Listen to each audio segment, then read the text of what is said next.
The Mobilize Recovery bus has made it all the way from LA to Rancho Mirage. Today we are celebrating the 75th anniversary of Hazelden Betty Ford Foundation. I want to give a big thanks to Mobilize Recovery for the amazing work that they do to advocate for the needs of people impacted by substance use and mental health, and elevating the diverse stories and spirit of Americans in the recovery community all the way to the Capitol. Thank you, Tessa. Thank you so much for having me with you today. Betty Ford, whose name appears on this building, founded this center some years ago. So fortunate that we have her as a model and as a guidepost, as a beacon for everyone who is searching for recovery in this country.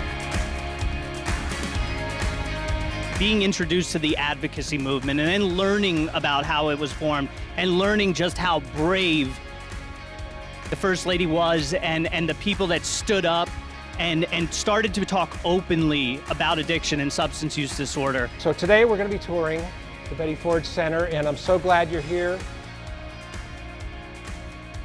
It's a beautiful campus, and what I love about it was Mrs. Ford did not like her intervention very much because it was a military intervention because of her husband, and she knew a lot of people that were influential, and they said, Mrs. Ford, if you can build a better one, why don't you build it?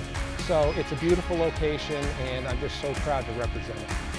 So my prayer for you is to consider that you're worthy, consider that you're more than the sum of your mistakes, consider that there actually is this thing called unconditional love that does include boundaries and accountability in a process.